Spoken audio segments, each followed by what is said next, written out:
আসসালামু আলাইকুম, সবাইকে স্বাগতম জানাচ্ছি আজকের ক্লাসে। তোমরা যারা আমার সাথে যুক্ত আছো আমাকে ঠিক মতো শুনতে হবে দেখতে পাচ্ছ না জানাও। ওকে, সবাই একটু আমাকে ঠিক মতো শুনতে হবে দেখতে পাচ্ছ না জানাবা। ওকে, আশা করি ঠিক মতো শুনতে হবে দেখতে পাচ্ছ। আমরা পড়বো আজকে হচ্ছে অর্থনীতি প্রথম পত্রের দ্বিতীয় অধ্যায়ে। হ্যাঁ, আজকে আমরা অর্থনীতি প্রথম পত্র দ্বিতীয় অধ্যায় আলোচনা করব। তো সবাই দেখো, আমরা গত ক্লাসে পড়েছিলাম আমাদের এই যে আমাদের কি পর্যন্ত যে চাহিদা বিধি, চাহিদার নির্ধারক, হ্যাঁ এটুকু পর্যন্ত আমরা পড়েছি। আজকে আমরা মূলত চাহিদার সূচি এখান থেকে আমরা আজকে পড়বো। চাহিদা সূচি, চাহিদা রেখা আমরা এখান থেকে পড়বো, ঠিক আছে? সবাই একটু চলে আসো, তোমাদের ফ্রেন্ডস থাকলে ফ্রেন্ডের মধ্যে যারা আছে এই ব্যাচে ভর্তি আছে তাদেরকে একটু শেয়ার করে দাও যাতে তারাও যুক্ত হতে পারে। এবং আমরা পড়বো হচ্ছে আজকে এই যেটা চাহিদা সূচি, চাহিদা রেখা এখান থেকে আমরা পড়বো আজকে, ঠিক আছে?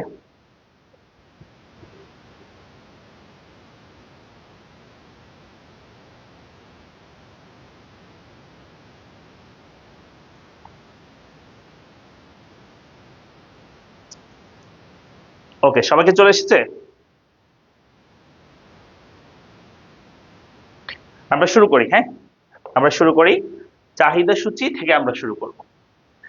মূলত গত ক্লাসে আমরা চাহিদা বিধি পড়ছি, তাই না? আচ্ছা, তোমাকে আমি যদি বলি চাহিদা বিধিতে কি বলা হয়েছে, বলা হয়েছে অন্যান্য বিষয় স্থির থেকে, যেমন ভোক্তার আয়, রুচি, অভ্যাসগুলি স্থির থেকে কোন একটা দ্রব্যের দাম যদি বৃদ্ধি পায় তাহলে এটার যে চাহিদা, সেই চাহিদা মূলত দাম বৃদ্ধি পেলে চাহিদা হচ্ছে আহ হ্রাস পায়। আবার দাম হ্রাস পেলে চাহিদা বৃদ্ধি পায়। দাম ও চাহিদার এই যে একটা বিপরীতমুখী সম্পর্ক, দাম বৃদ্ধি পেলে চাহিদা হ্রাস পায়, দাম হ্রাস পেলে চাহিদা বৃদ্ধি পায়।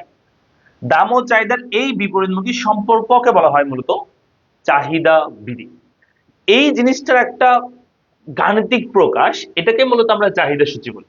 অর্থাৎ চাহিদা বৃদ্ধির যে দাম বৃদ্ধি পেলে চাহিদা হ্রাস পাচ্ছে অথবা দাম হ্রাস পেলে চাহিদা বৃদ্ধি পাচ্ছে, চাহিদা বৃদ্ধির এটা একটা গাণিতিক প্রকাশ, এটাকে মূলত আমরা চাহিদা সূচি বলছি। তাহলে আমরা কি লিখবো যে বিভিন্ন দামে কোন দ্রব্যের চাহিদা যেই সূচিতে দেখানো হয় তাকে আমরা বলছি মূলত চাহিদা সূচি। এও লেখা যাবে অথবা কি লেখা যাবে, এই যে চাহিদা সূচি হচ্ছে, মনে করো চাহিদা সূচি হলো চাহিদা বৃদ্ধির গাণিতিক প্রকাশ, বা বলতে পারো চাহিদা বৃদ্ধির গাণিতিক প্রকাশকে চাহিদা কি বলে, সূচি বলে, এভাবে তুমি বলবো। তাহলে বিভিন্ন দামে কোন দ্রব্যের চাহিদা যেই সূচিতে দেখানো হয় তাকে আমরা কি বলছি, চাহিদা সূচি বলছি। সো এখানে দাম আছে 10, চাহিদা পরিমাণ হচ্ছে 100। দাম বেড়ে 20 হলে মানে দাম বৃদ্ধি পেলে চাহিদা কি পায়, হ্রাস পায়। দাম আরো বৃদ্ধি পেলে চাহিদা হ্রাস পায়, দাম আরো বৃদ্ধি পেলে চাহিদারও হ্রাস পায়। তো দামের সাথে চাহিদার এই যে একটা বিপরীতমুখী সম্পর্ক, এটাকে মূলত বলা হয় চাহিদা বৃদ্ধি। এটাকে আমরা কি বলে থাকি, মূলত চাহিদা বৃদ্ধি আমরা বলে থাকি। ওকে, তাহলে দামের সাথে চাহিদা কি একটা বিপরীতমুখী সম্পর্ক। ক্লিয়ার? ওকে, সো চাহিদা সূচি আশা করি আমরা বুঝতে পারছি। এরপর আমাদের করতে হবে চাহিদা রেখা। চাহিদা রেখাটা কি জানো? এই যে চাহিদা বিধি বলছি আমরা, তার একটা জ্যামিতিক প্রকাশকে আমরা বলছি চাহিদা রেখা। জ্যামিতিক প্রকাশটা কেমন? হ্যাঁ, এই দেখো আমাদের দাম যদি বৃদ্ধি পায় চাহিদা কি পাচ্ছে, দাম বৃদ্ধি পেলে চাহিদা হ্রাস পাচ্ছে, এটা একটা জ্যামিতিক ভাবে দেখাচ্ছে, এটাকে আমরা জ্যামিতিক প্রকাশ বলি। আমরা একটা চিত্র আঁকবো, তবে এখানে কিছু ইনফরমেশন দিচ্ছে যে চাহিদা বৃদ্ধির জ্যামিতিক প্রকাশকে চাহিদা রেখা বলে। ওকে, ফরাসি গণিতবিদ, হ্যাঁ, অ্যায়ন্টি এ অ্যান্টনি অগাস্টিন কুরনট, 1830 সালে সর্বপ্রথম চাহিদা রেখা কি করেন, অঙ্কন করেন, বর্তমানে যেটা বহুলভাবে কি ব্যবহৃত হয়। তো আমরা এই ইস্যু থেকে রেখা আঁকবো, কেমন রাখতে হবে চলো আমি তোমাদেরকে এঁকে দেখাই। আমরা দুইটা অক্ষ নিব। অলওয়েজ থাকবে এই চ্যাপ্টারে, তুমি দেখবা সবসময় দাম সবসময় লম্বকে থাকবে, আর চাহিদা এবং যোগানের পরিমাণ সবসময় থাকবে ভূমি অক্ষে। আমরা উপরের দিকে ধরবো দাম, যেটাকে আমরা বলছি পি, প্রাইস, এবং নিচে হবে আমাদের চাহিদা এবং যোগানের পরিমাণ, এটা নিচের দিকে হয়। সেখানে চাহিদা আছে, তো চাহিদা আমরা নিচের দিকে দেবো চাহিদা, যেটাকে আমরা বলবো কিউডি চাহিদা। তাহলে হচ্ছে দাম হচ্ছে 10 আর চাহিদা হচ্ছে কিউডি, চাহিদা পরিমাণ। দেখো দাম যদি হয় 10, চাহিদা হচ্ছে 100। দাম 10 হলে চাহিদা কত হয়, 100। তো এখানে আমি একটু আগে দামগুলো লিখে ফেলি, দাম কত আছে, 10, 20, 30, 40 আছে, তো 10 করে ধরতে পারি আমরা দাম। সো 10 করে দাম ধরবো, 10, 20, 30, 40। 10, 20, 30, 40 আমরা দাম ধরলাম এখানে। আর চাহিদার পরিমাণ হচ্ছে এখানে আমাদের, চাহিদার পরিমাণ হচ্ছে আমাদের 180 30 40, তাহলে এখানে আমরা 20 করে ধরতে পারি। তো 20 করে ধরি, তাহলে হবে 20 40 60 80 100। 20 40 সরি 20 40 60 80 100। এবার চলো আমরা বিন্দুগুলো বের করি। প্রথমে দাম 1 হলে চাহিদা হচ্ছে 100, দাম 1 হলে চাহিদা হচ্ছে 100, তাহলে এটা প্রথম বিন্দু হবে দাম 1 এর সাথে চাহিদা 100, প্রথম বিন্দু হবে দাম 1 এর সাথে চাহিদা 100, প্রথম বিন্দু হবে এইটা। আর দাম যদি হয় 20, চাহিদা হচ্ছে 80, দাম 20 হলে চাহিদা কমে 80 তে চলে আসে, তাহলে দ্বিতীয় বিন্দু এটা। দাম 30 হলে চাহিদা পরিমাণ হবে 60, এখানে দাম যদি 30 হয় চাহিদা হবে 60, তৃতীয় বিন্দু হবে এখানে। দাম 30 হলে চাহিদা 60। তারপরে দাম যদি 40 হয় চাহিদার পরিমাণ হবে 40, দাম 40 হলে চাহিদা 40, পরের বিন্দু হবে এখানে। এবার এই সবগুলো যদি আমরা যোগ করে দিলে যে রেখাটা পাবো সেটা হচ্ছে আমাদের ডি ডি প্রাইম বা ডিমান্ড রেখা। তুমি মিশ্র করে লিখতে পারো এ বি সি ডি, এখানে আছে, এটা হচ্ছে এ বিন্দু, বি বিন্দু, সি বিন্দু, ডি বিন্দু। এই রেখাটাকে আমরা বলবো ডি ডি প্রাইম বা ডিমান্ড রেখা বা চাহিদা রেখা। ওকে, আমরা কি বুঝতে পারছি? তাহলে দাম হচ্ছে লম্বকে, চাহিদা পরিমাণ হচ্ছে ভূমিকে, এটা হচ্ছে আমাদের চাহিদা রেখা, আমরা পেয়ে গেছি। পারবো আঁকতে পারবো চাহিদা রেখা? তহিদ সালাম দিয়েছে, ওয়ালাইকুম সালাম, কি অবস্থা? এই তো আলহামদুলিল্লাহ ভালো আছি। ভাইয়া ইকোনমিক্স চ্যাপ্টার 1 পার্ট 2 কই? চ্যাপ্টার 1 এ পার্ট 2 দেওয়া হয়নি, চ্যাপ্টার 1 এর ক্লাসগুলো দেওয়া হয়নি।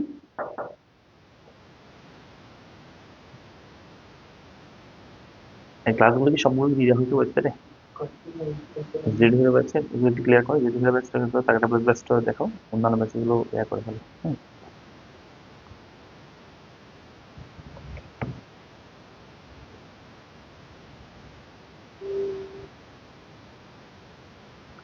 আগের ক্লাসগুলো ওয়েবসাইটে তোমাদেরকে অ্যাড করা হয়েছে না, ওই ওয়েবসাইটে সবগুলো সাজিয়ে দিবে, ঠিক আছে? ওইখানে সবগুলো পাবা, ওয়েবসাইটে সবগুলো ক্লাস সাজানো থাকবে আগের ক্লাসগুলো। আচ্ছা, তাহলে আমরা চাহিদা রেখা কিভাবে অঙ্ক করছে আমরা এটা একটু অঙ্কনে বিবরণ দিব, মানে এটা আমরা একটা বিবরণ দিব বা বলতে পারো যে ব্যাখ্যা দিব। কি লিখবো আমরা? চিত্রে ভূমিকে চাহিদার পরিমাণ, লম্বকে দাম ধরে ডি ডি প্রাইম ডিমান্ড রেখা অঙ্কন করা হলো, এটা আমরা বলবো। আমরা বলবো দাম যদি হয়, মানে এখানে তারপর ব্যাখ্যা করবা, ব্যাখ্যা হচ্ছে এরকম যে চিত্রকে আমরা আসতো, দাম যদি হয় 10, চাহিদা হচ্ছে 100, দাম 20 30 40 হলে চাহিদার পরিমাণ যথাক্রমে 80 60 40 হয়। এবং সে প্রাপ্ত বিন্দুগুলো হচ্ছে এ বি সি ডি, এই বিন্দুটা যোগ করলে ডি ডি প্রাইম ডিমান্ড রেখা আমরা পাই। ঠিক আছে, ওকে, তাহলে আমরা চাহিদা রেখা আঁকলাম। এবার শোনো, এই যে চাহিদা রেখা, এই যে চাহিদা রেখা আমরা আঁকছি, এই রেখাটা মূলত বাম থেকে ডানে কি হয়েছে? নিম্নগামী হয়েছে। তো এই চাহিদা রেখা কেন বাম থেকে ডানে নিম্নগামী হয় সেটা আমরা শিখবো এখন, যে চাহিদা রেখা বাম থেকে ডানে নিম্নগামী হওয়ার কারণ সমূহ কি, বা কি কারণে চাহিদা রেখা বাম থেকে ডানে কি হয়ে থাকে? নিম্নগামী হয়ে থাকে। চলো আমরা সেটাই শিখবো। তা আসো, সেটা হচ্ছে এরকম, বলছে চাহিদা রেখা বাম থেকে ডানে নিম্নগামী হওয়ার 4টা কারণ আছে মূলত। একটা হচ্ছে চাহিদা বৃদ্ধির কারণে, চাহিদার সমীকরণের ঢাল ঋণাত্মক বলে, প্রকৃত আয়ের প্রভাবে, ক্রমহ্রাসমান প্রান্তিক বৃদ্ধির কারণে। চলো আমি প্রথমে বোঝাই চাহিদা বৃদ্ধির কারণে কেন চাহিদা নিম্নগামী হয়। চাহিদা বৃদ্ধি কি বলা হয়েছে? চাহিদা বৃদ্ধি বলা হয়েছে কোন একটা দ্রব্যের দাম বৃদ্ধি পেলে চাহিদা হ্রাস পায়, আর দাম হ্রাস পেলে চাহিদা বৃদ্ধি পায়। তার মানে দামের সাথে চাহিদার একটা বিপরীতমুখী সম্পর্ক আমরা দেখতে পাচ্ছি। তো দামের সাথে চাহিদার এই বিপরীতমুখী সম্পর্কের কারণেই চাহিদা রেখা বাম থেকে ডানে কি হয়ে থাকে? নিম্নগামী হয়ে থাকে। তো দামের সাথে চাহিদা একটা বিপরীতমুখী সম্পর্ক আছে, এই কারণে চাহিদা রেখা বাম থেকে কি হয়? নিম্নগামী হয়। যেহেতু ইকোনমিক্সে বিপরীতমুখী সম্পর্ক মানে কি হবে? রেখা নিম্নগামী হবে। 2 নাম্বার, চাহিদার সমীকরণের ঢাল ঋণাত্মক বলে, এই কথাটা মানে হচ্ছে এখানে আছে কিউডি সমান আমরা লিখলাম যে 100 প্লাস মাইনাস, মনে করো যে 100 মাইনাস 5p, এইটার মধ্যে এই পি এর সাথে যেটা গুণাকারে আছে এই যে 5, এই যে -5 এটাকে মূলত ঢাল বলা হয়। এই যে মাইনাস, এটাকে আমরা কি বলি? ঢাল বলে থাকি। আর যদি লিখি কিউ এস সমান 100 100, মনে করো যে কোনো সংখ্যা হতে পারে, 50 প্লাস, আমরা লিখলাম 50 প্লাস, মনে করো যে 50 প্লাস হচ্ছে 4p লিখলাম মনে করো, হ্যাঁ। তাহলে এই যে +4 এটা হচ্ছে আমাদের ঢাল। তো যোগানের ক্ষেত্রে ঢাল হয় পজিটিভ, আর চাহিদার ক্ষেত্রে ঢাল কি হবে? নেগেটিভ হবে। মনে রাখবা, কোন একটা সমীকরণের ঢাল যদি নেগেটিভ হয়, নেগেটিভ যদি ঢাল হয়, সেই রেখাটা ডেফিনেটলি বাম থেকে ডানে কি হবে? নিম্নগামী হবে। অর্থাৎ নেগেটিভ ঢাল মানেই এই দামের সাথে চাহিদা একটা বিপরীতমুখী সম্পর্ক বোঝাবে, তার মানে রেখা হবে নিম্নগামী। আর এর ক্ষেত্রে পজিটিভ ঢাল মানে হচ্ছে রেখা কি হবে, ঊর্ধ্বগামী হবে, বাম ঢাল কি হবে, ঊর্ধ্বগামী হবে। এই তাহলে ঋণাত্মক হলে ঢাল নিম্নগামী, আর ধনাত্মক হলে কি হবে, ঊর্ধ্বগামী হবে। এই গেল 2 নম্বর। তাহলে 1 নম্বর চাহিদা বিধির কারণে, 2 নম্বর হচ্ছে চাহিদা সমীকরণের চাহিদা সমীকরণের ঢাল ঋণাত্মক বলে। এরপর হচ্ছে 3 নম্বর প্রকৃত আয়ের প্রভাবে, প্রকৃত আয়, প্রকৃত ইনকামের প্রভাবে। প্রকৃত আয়ের প্রভাব এটা কেমন হবে? প্রকৃত আয়ের প্রভাবে হচ্ছে এরকম হবে যে, ভালো করে শুনবা, আমি যদি বলি কোন একজন ব্যক্তির ইনকাম হচ্ছে 100 টাকা, তখন ওই দেশে জিনিসপত্রের গড় দাম, যেটাকে আমরা বলি দাম স্থল, 10 টাকা। মনে করেন সব জিনিসের গড় দাম 10 টাকা করে, একটা জিনিস 10 টাকা করে পাওয়া যায়।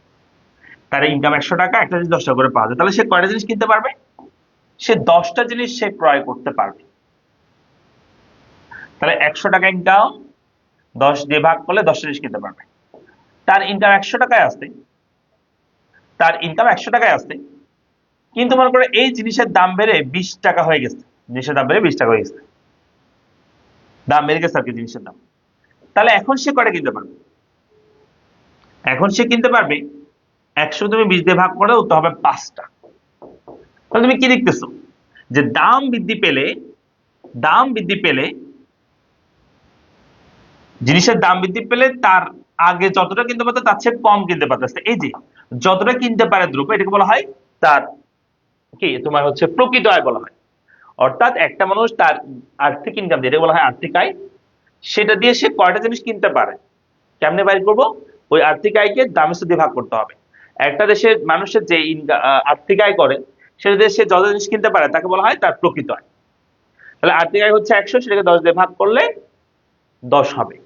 আর এটা হচ্ছে আর্থিক আয় 100, এটাকে যদি 20 দিয়ে ভাগ করে দামের সাথে 20 হয়ে যায়, তখন সে 5টা কিনতে পারবে, তার মানে প্রকৃত আয় তার কি হয়ে গেছে, প্রকৃত আয় কমে গিয়েছে। বুঝা গেছে? তাহলে আমরা বলতে পারি প্রকৃত আয়ের প্রভাবে মূলত চাহিদাকে কি হয়, বাম ফেরানে নিম্নগামী হয়ে থাকে। ঠিক আছে? তাহলে প্রকৃত আয় যেহেতু কমে যায়, মানে দামের সাথে একটা প্রকৃত বিপরীতমুখী সম্পর্ক হয়ে যাচ্ছে, তাই রেখা কি নিম্নগামী হয়ে থাকে। এরপর আসো, ক্রমহ্রাসমান প্রান্তিক উপযোগ বিধির কারণে চাহিদা রেখা নিম্নগামী হয়। আচ্ছা, ক্রমহ্রাসমান প্রান্তিক বিধিতে কি বলা হয়েছে দেখো।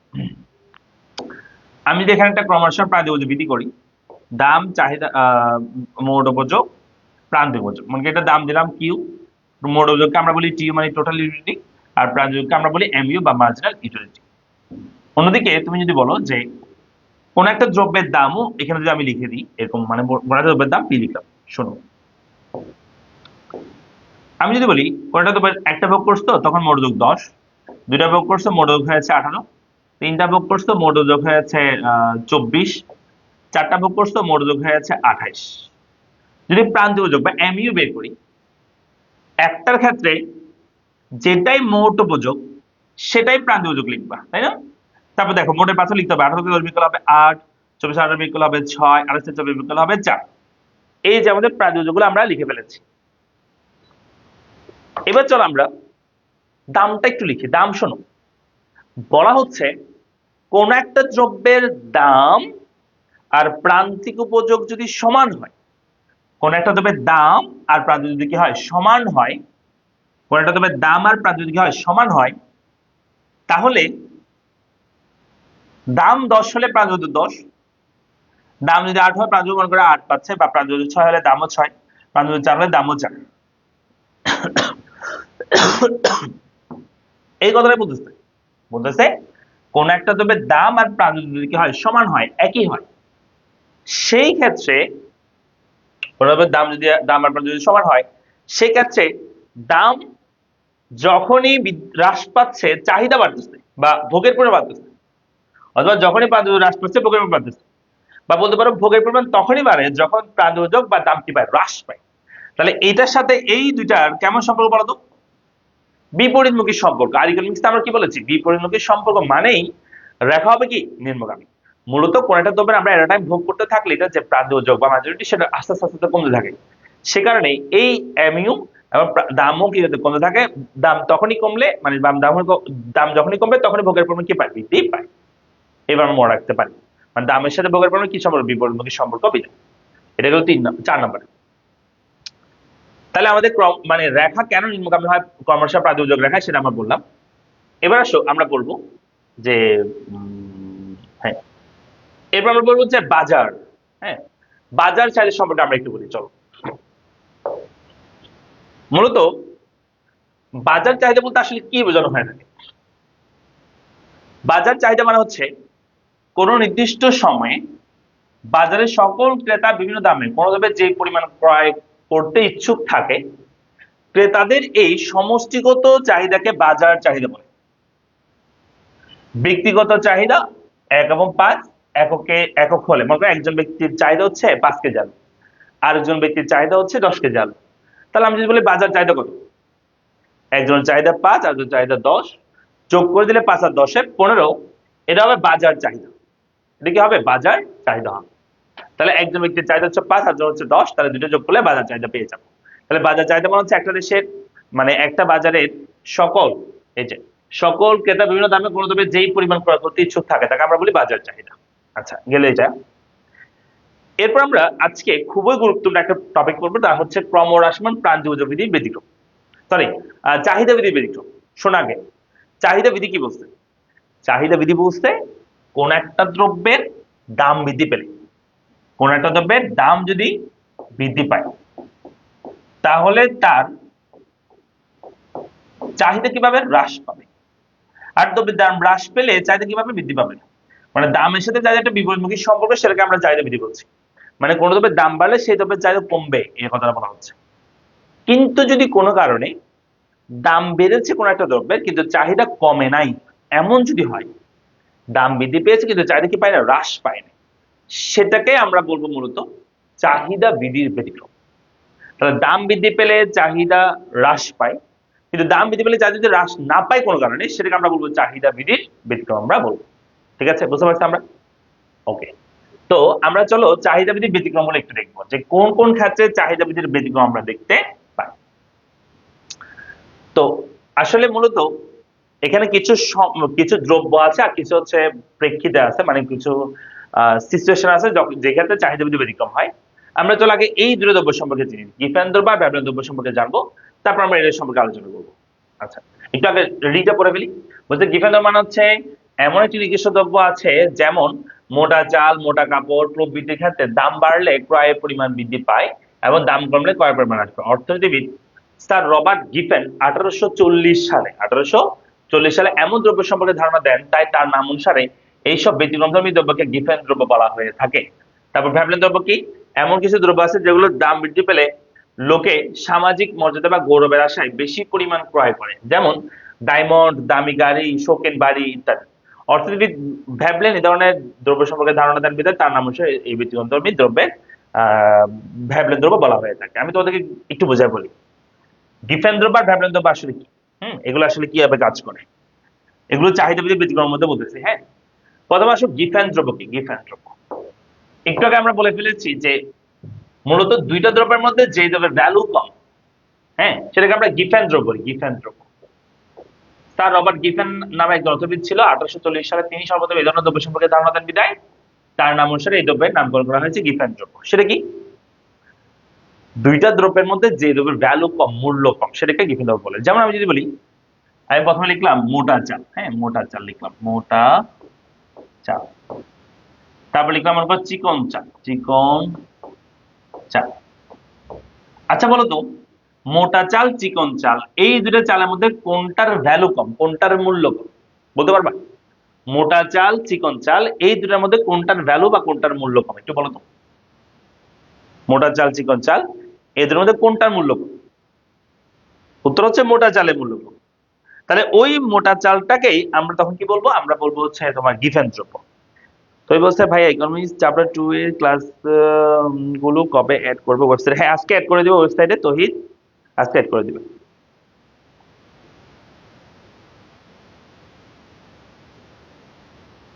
হ্যাঁ, চ্যাপ্টার 2 এর সবগুলো অ্যাড করে দিবে আজকে।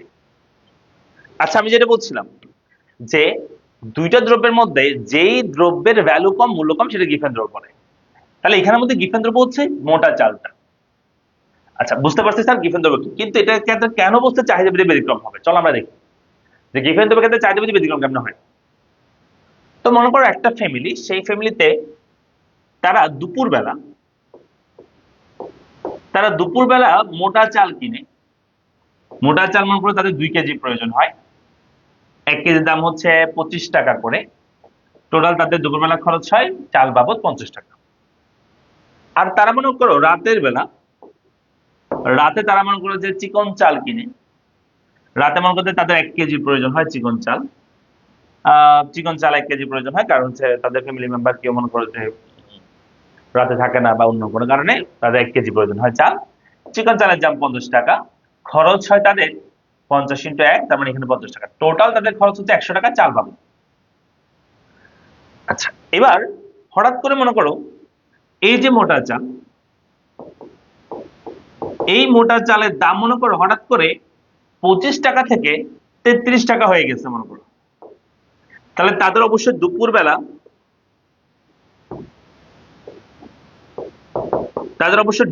কি লাগবে, তাদের অবশ্যই দুপুরবেলা মোটা চাল তারা নিচ্ছে, দুপুরবেলা মোটা চালের দাম 1 কেজির দাম 33 টাকা, তাহলে তাদের খরচ হয়ে যায় দুপুরবেলা 66 টাকা, কিন্তু তাদের টোটাল টাকার পরিমাণ কত আসছে 100 টাকা, তাহলে তাদের কাছে আর বাঁচতেছে কত 34 টাকা বাঁচতেছে। তাহলে এই 34 টাকা দিয়ে কি তারা কি করতে পারবে, এই 34 টাকা দিয়ে তারা কি করতে পারবে, তোমার হচ্ছে এই চিকন চাল কিনতে পারবে? চিকন চালের দাম তো 50 টাকা, তো সে যদি এখন চিকন চাল কিনে তাহলে তো 1/2 কেজি কিনতে হবে। তো 1/2 কেজি কিনলে সমস্যা কি, সমস্যা হচ্ছে কম কিনাটা আসলে সমীচীন নয়। কেন? কারণ মনে করো যে তাদের ফ্যামিলি মেম্বার একজনকে না খেয়ে থাকতে হবে যদি মোটা চাল চিকন চাল কিনে। তো না খাওয়া ভালো নাকি একটু কম দামি খাওয়া ভালো, বলো, তোমরা বলো, তোমরা কি না খেয়ে থাকবা নাকি কম দামি খাবা একটু? অবশ্যই যেহেতু দাম এটা বেড়ে, মানে এটার দাম বেড়ে গেছে, এখন আমার এই ভালো চাল খাওয়ার সামর্থ্য নাই, তাহলে সেক্ষেত্রে আমরা দেখা যাবে রাতের বেলাতেও মোটা চাল ক্রয় করবে সেই ফ্যামিলিটা, অর্থাৎ মোটা চাল রাতের বেলা 1 কেজি লাগবে, 33 টাকা কিন্তু দাম এখন, হ্যাঁ 33 টাকা, তার মানে এখানে তার 33 টাকা খরচ হবে, তো আরো 1 টাকা তাদের বেঁচে যাবে, এটা দিয়ে তারা একটা চকলেট খেয়ে ফেলবে, বুঝছো? তাহলে কি হবে, তাহলে এখানে আমরা বলতে পারি যে তারা দুপুর বেলাও এবং রাতের বেলা দুই বেলাতেই তারা কিন্তু মোটা চাল কিনবে এখন, 33 টাকা হয়ে যাওয়াতে তখন তাদের মানে একদম অ্যাকুরেট হবে আর কি। এখন আমি যদি তোমাকে বলি এই যে মোটা চালের দাম, মোটা চালের দাম যখন ছিল, মোটা চালের দাম যখন ছিল 25 টাকা, তখন এই মোটা চালের চাহিদা কত ছিল বলতো? মোটা চালের দাম 25 অবস্থায় চাহিদা ছিল হচ্ছে, চাহিদা পরিমাণ ছিল মোটা চাল 25 অবস্থায়, দাম 25 অবস্থায় মোটা চালের চাহিদা ছিল হচ্ছে বলতে পারো 2, এই যে 2। আর যখনই 33 টাকা হয়েছে, মোটা চালের দাম কিন্তু এখন এখানে 2, এখানে চাহিদা হচ্ছে এখানে 2, এখানে 1, এখন হচ্ছে 3 হয়ে গেছে, অর্থাৎ দাম বৃদ্ধি পেলে চাহিদা কি হয়ে গেছে, উল্টা বেড়ে গেছে, তাই না? তাহলে এটা অবশ্যই কি চাহিদা বৃদ্ধি ব্যতিক্রম হয়েছে। আমরা জানি দাম বৃদ্ধি পেলে চাহিদা কমে যায়, কিন্তু গিফেন দ্রব্যের ক্ষেত্রে দাম বৃদ্ধি পেলে চাহিদাটা কি হয়ে যায়, উল্টা বেড়ে যায়। এই কথা কি বোঝা গেছে? পারবো আমরা? একটু রেসপন্স করিও তো, পারবে কিনা?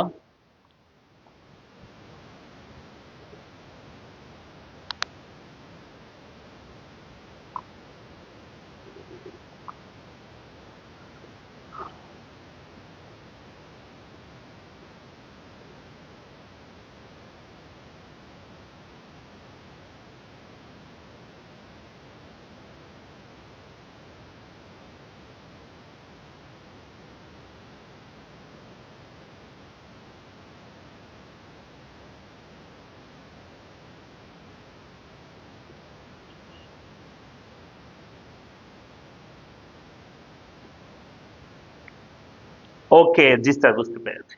তাহলে আমরা গিফেন দ্রব্যটা বুঝতে পারছি, এবার চলো আমরা ভ্যাবলেন দ্রব্যটা পড়বো। হ্যাঁ, ভ্যাবলেন দ্রব্যটা আমরা একটু পড়ি।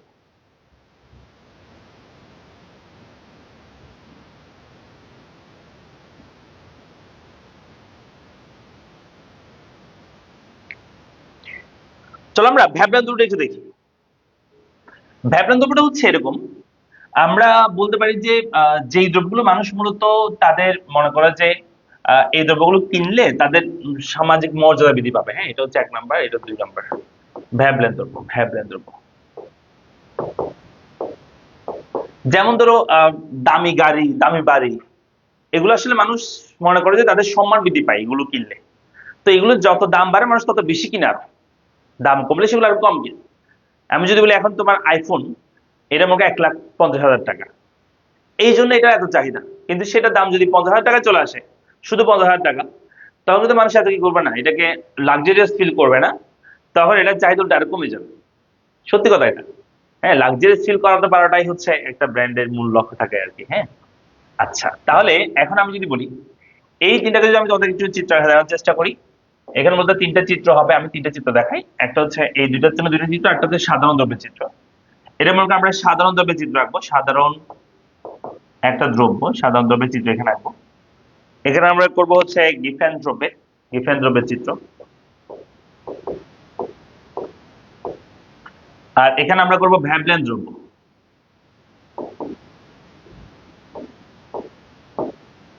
তো দেখো,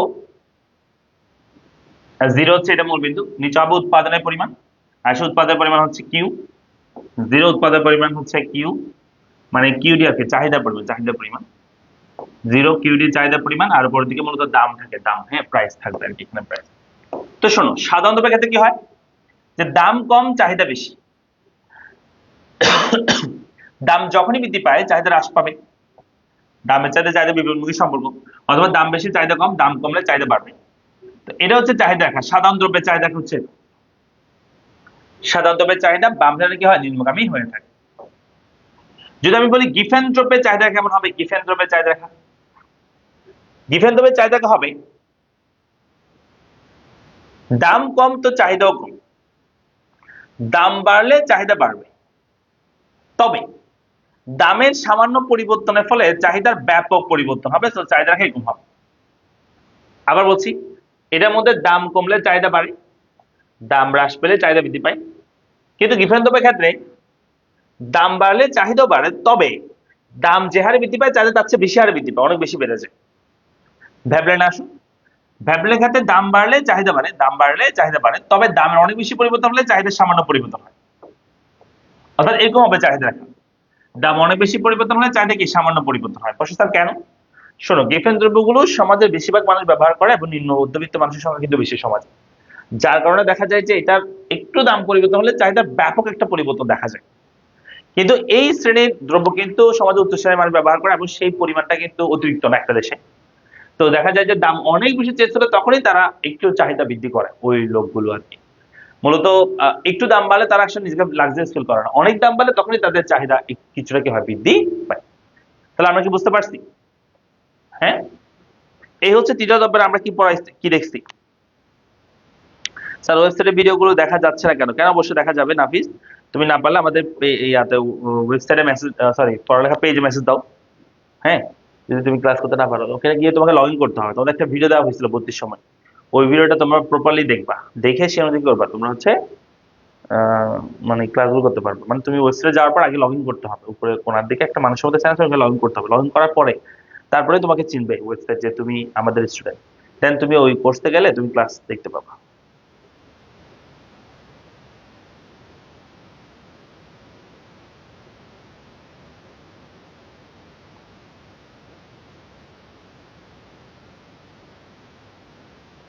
আমরা কি বুঝতে পেরেছি? একটু বলো তো।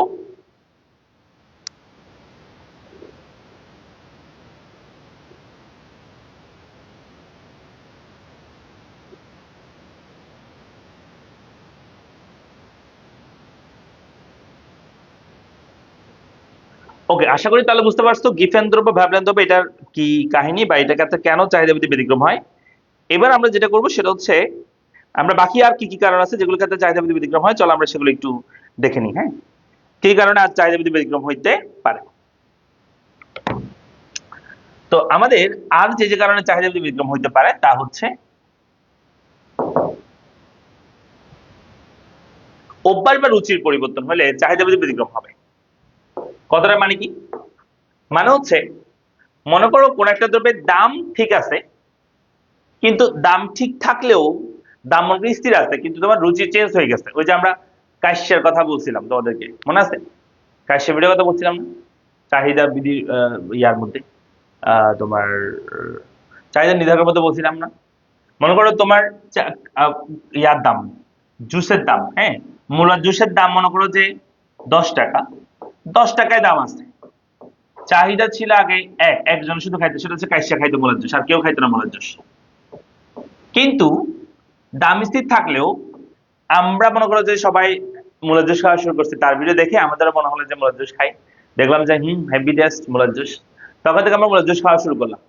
তাহলে দাম স্থির থাকলেও চাহিদা বেড়ে গেলে, তাহলে চাহিদা যদি ব্যতিক্রম হয়েছে না? অবশ্যই হয়েছে, কারণ আমরা জানি দাম স্থির থাকলে চাহিদা কি থাকার কথা? স্থির থাকার কথা। দাম বৃদ্ধি পেলে চাহিদা হ্রাস পাবে, দাম হ্রাস পেলে চাহিদা বৃদ্ধি, কিন্তু চাহিদা স্থির দাম স্থির থাকলে চাহিদা স্থির থাকার কথা, কিন্তু এখানে দাম স্থির থাকলে চাহিদা কি হচ্ছে? পরিবর্তন হচ্ছে। বিদায় এটাকে আমরা বলবো অভ্যাস বা রুচির পরিবর্তন, করে চাহিদা কি হচ্ছে? চাহিদা বৃদ্ধি ব্যতিক্রম হচ্ছে। আয়ের পরিবর্তন এটার মতোই প্রায়। কোন একজন ব্যক্তির আয় মনে করো ছিল আগে, আয় ছিল 100 টাকা, তখন চাহিদা পরিমাণ ছিল 1। আয় বেড়ে যদি 200 টাকা হয়, ইনকাম বেড়ে 200 টাকা হয়, দাম স্থির থাকলেও চাহিদা বেড়ে যাবে।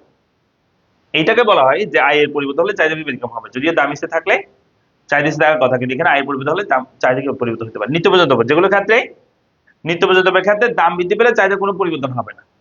যেমন মনে করো যে লবণের দাম 10 টাকা যদি হয়, তখন লবণের চাহিদা 1, লবণের দাম যদি 20 টাকা হয়, তাও লবণের চাহিদা কত হবে? 1 কেজি হবে। তোমাদের কি চাহিদা চেঞ্জ হবে? বাসা কি লবণ কম খাওয়া যাবে তরকারিতে, লবণের দাম বাড়লে খাওয়া যাবে না। তার মানে নিত্য প্রয়োজনীয় দ্রব্যের ক্ষেত্রে চাহিদা বৃদ্ধি ব্যতিক্রম হবে। 6 নম্বর ক্রেতার অজ্ঞতা। ক্রেতা যদি অজ্ঞ হয়, যদি না বুঝে, কম বুঝে, সেক্ষেত্রে চাহিদা বৃদ্ধি ব্যতিক্রম হবে ক্রেতার অজ্ঞ হলে। অর্থাৎ ক্রেতার বাজার সম্পর্কে কোনো ধারণাই নাই যে দাম বাড়ছে না কমছে, দাম বাড়লে নর্মালি কম কিনে, কিন্তু সে এখানে মনে করছে যে দাম বেশি, মনে হয় এটা দ্রব্য ভালো বিধা মনে হয় বেশি দাম, সেজন্য সে বেশি কিনে ফেলছে। এমন যদি হয়, সেক্ষেত্রে ক্রেতা যদি বাজার সম্পর্কে ধারণা না থাকে, সেক্ষেত্রে চাহিদা বৃদ্ধি ব্যতিক্রম হবে। 7 নম্বর ভবিষ্যতে দামের পরিবর্তন সম্ভাবনার উপর চাহিদা বৃদ্ধি ব্যতিক্রম হবে। মনে করে এবার চিন্তা করুন, কোন একটা দ্রব্যের দাম হচ্ছে 10, চাহিদা হচ্ছে 100, দাম 10, চাহিদা 100।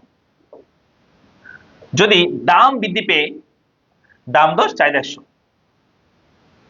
এখানে আমরা চাহিদা আচ্ছা চাহিদা 20 ধরি, মনে করো দাম বৃদ্ধি পেয়ে 20 হয়েছে, এবং ক্রেতা যদি বুঝতে পারে এই দ্রব্যের দাম আরো বাড়বে, ফিউচারে 40 টাকা হবে, তাহলে প্রাথমিক অবস্থায় কিন্তু সে বেশি ক্রয় করে ফেলবে।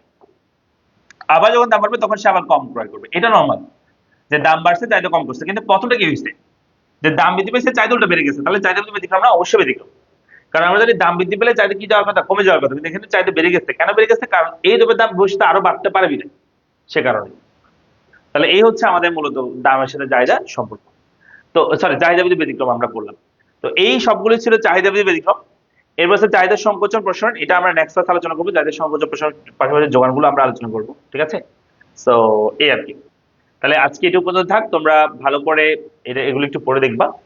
আজকে এটুকু পর্যন্ত, দেখা হচ্ছে পরবর্তী ক্লাসে। সবাই ততক্ষণ পর্যন্ত ভালো থাকো, সুস্থ থাকো। আসসালামু আলাইকুম।